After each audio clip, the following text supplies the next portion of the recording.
Assalamualaikum warahmatullahi wabarakatuh. Salam sejahtera untuk kita semua. Saya Ikrafani Hilman, Ketua Fraksi PDI Perjuangan Kota Depok. Kenapa fraksi PDI Perjuangan juga bersama fraksi-fraksi yang lain mengkritik Kartu Depok Sejahtera? Oke. Nah, karena bagi fraksi PDI Perjuangan, program KDS ini akal-akalan PKS. Ya. Nah, tetapi sebelum lebih jauh saya jelaskan, ya, saya mesti klarifikasi dulu bahwa fraksi PDI Perjuangan selalu mendukung bahkan mendorong program-program jaminan sosial itu diperluas, ya. Seperti misalnya pada saat tahun 2019, tahun 2020 itu penerima bantuan iuran untuk BPJS dari pemerintah kota, yaitu KIS yang dibiayai oleh APBD, itu sekitar 67.000 sampai 70.000 orang. Sekarang sudah 167.000. Ya. Nah, saya mau kasih tahu, itu bukan hanya karena kemurahan hati pemerintah kota. Coba silakan cek rapat-rapat baik di Komisi D, komisi yang membidangi kesehatan, ya, dan rapat-rapat di Badan Anggaran. Ya. Selalu fraksi PDI Perjuangan dan juga fraksi-fraksi lain itu mendorong untuk terjadi penambahan jumlah, ya, penerima bantuan iuran. Nah, kita selalu debat di situ, berapa jumlah yang pas, gitu. Ya. Nah, jadi dari 70.000 sampai sekarang 167.000 itu juga berkat dorongan dari DPRD, gitu ya. Nah, sehingga yang mau kita clear dulu bahwa tidak ada niatan untuk mensabotase atau menahan program-program jaminan sosial. Justru program-program jaminan sosial itu yang diperjuangkan oleh DPRD, gitu ya. Nah, lalu saya jelaskan KDS itu apa. Pertama-tama, KDS itu sebetulnya bukan janji, bukan tidak masuk dalam 10 janji kampanye Idris Imam yang masuk di dalam visi misi resmi di KPUD, ya. Bahkan di dalam rencana kerja tahun 2023 yang disusun oleh Bapeda itu tidak masuk di dalam 10 janji kampanye program KDS. Cek, saya punya bahannya, ya. Tapi itu diucapkan pada saat kampanye di TV terakhir itu sebelum pilkada. Oke. Nah, apa itu KDS? Katanya KDS itu satu kartu 7 manfaat, ya. Nah, ada 7 manfaat KDS itu. Ya, ada beasiswa, ada bantuan iuran BPJS tadi, ada pembangunan rumah tidak layak huni, ya, sampai bantuan pangan untuk lansia, ya, gitu. Nah, tetapi ternyata, ya, kartu ini dibuat tidak untuk memperbaiki sistem ini, enggak. Karena tetap masing-masing, ya, penerima beasiswa belum tentu menerima bantuan iuran kesehatan, iuran BPJS. Ya. Demikian juga yang penerima bantuan BPJS belum tentu penerima bantuan pangan. Masing-masingnya sendiri-sendiri. Ya. Dan problem lainnya adalah bahwa 6 dari 7 manfaat ini adalah program lama yang dari sejak bertahun-tahun lamanya, ya, di tahun-tahun sebelumnya itu sudah ada program itu, sudah ada anggarannya dan sudah berjalan tanpa kartu. Jadi ngapain cetak kartu? Cetak kartu pakai duit loh, duit saya, duit Anda semua, warga Kota Depok. Ya. Jadi ngapain pakai kartu? Kalau ini nggak terjadi perbaikan sistem ini, gitu ya. Nah, jadi untuk apa ini KDS sebetulnya? Kalau sebetulnya semua program itu juga sudah ada dan sudah jalan, kenapa harus pakai KDS? Ya. Nah, ini yang kami sebut ini akal-akalan. KDS itu ya untuk kampanyenya PKS.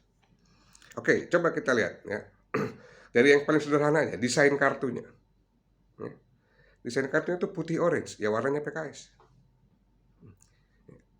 Coba lihat nih, ya, ada foto Pak Wali Kota dengan Pak Wakil Wali Kota, Pak Imam Budi Hartono. Itu di belakangnya segitiga warna orange. Oke. Ya. Emang kenapa? Ini saya coba bandingin. Coba kartu KIS sebagai janji kampanyenya Jokowi sebagai kader PDI Perjuangan. Warnanya hijau. Boro-boro ada foto Jokowi, warnanya aja nggak merah. Nah ini dipertegas nih, ada orangnya, ada warna partainya. Oke, fakta yang kedua, direkrutlah 63 orang untuk ditetapkan sebagai koordinator di setiap kelurahan. Apa tugas koordinator ini? Memverifikasi, ya intinya merekrut penerima, siapa yang akan menerima KDS. Ya ini memverifikasi, mensurvei, mendata, dan akhirnya melaporkan. Nah, dari satu riset kecil sederhana investigasi kami aja udah kelihatan ada 12 dari 63 ini terafiliasi baik secara langsung maupun tidak langsung dengan PKS. Belum lagi ada yang ternyata memang anggota dari sayapnya PKS misalnya gitu, atau jadi istrinya atau suaminya pengurus, ya. Nah sehingga masih banyak persoalan di KDS ini. Satu lagi nih, siapa sih penerimanya? Sumber datanya dari mana? Katanya dari DTKS, ya. Data Terpadu Kesejahteraan Sosial. DTKS versi siapa? Karena menurut pemerintah pusat ada 1,2 juta yang masuk dalam DTKS kita. Ternyata bukan itu yang dipakai. DTKS milik pemerintah kota.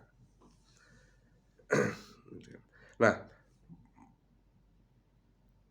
kemudian ada informasi di lapangan, ditemukan bahwa terjadi orang penerima, calon penerima KDS diminta untuk membuat kartu anggota PKS. Benar nggak? Yes. Inilah kenapa ya, ketidakberesan ini dan kesimpangsiuran informasi tadi itu ya, yang membuat fraksi PDI Perjuangan menulis surat ke pimpinan DPRD, tolong dibuatkan rapat bersama pemerintah kota. Siapa yang ikut rapat pimpinan DPRD diperluas dengan pimpinan-pimpinan fraksi dan pimpinan alat kelengkapan dewan. Gitu. Nah, disitulah pemerintah kota harus jelaskan. Ditolak oleh ketua DPRD suratnya. Katanya akan diserahkan kepada Komisi D sebagai komisi yang bermitra kerja dengan Dinas Kesehatan dan Dinas Sosial. Komisi D rapat. Deadlock sebenarnya rapatnya. Kenapa? Karena cek aja video rapatnya. Dinas-dinas pun juga nggak bisa jelasin dengan jelas ini sebenarnya program mau gimana. Banyak hal yang ditanya yang mereka juga nggak bisa jawab atau tidak bisa memberikan jawaban yang memuaskan. Makanya kemudian rapat itu tidak mengambil keputusan dan menyerahkan kembali kepada pimpinan. Supaya pimpinan manggil wali kota, rapat langsung sama bosnya OPD. Karena OPD nggak bisa jelasin sebetulnya apa mau bosnya. Gitu loh.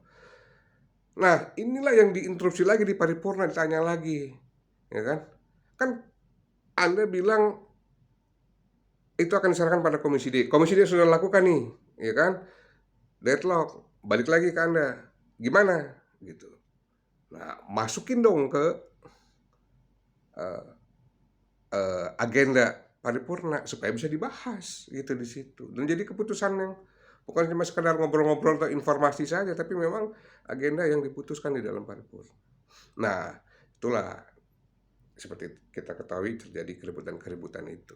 Nah, jadi kesimpulan kami adalah ya KDS itu ya kalau nggak diperjelas hari ini ya, maka sangat mungkin itu hanyalah akal-akalan. Ya. Demikian. Mohon maaf jika ada kata-kata yang salah. Ya. Wallahul muwaffiq ila aqwamit thoriq. Assalamualaikum warahmatullahi wabarakatuh. Salam sejahtera untuk kita semua. Merdeka.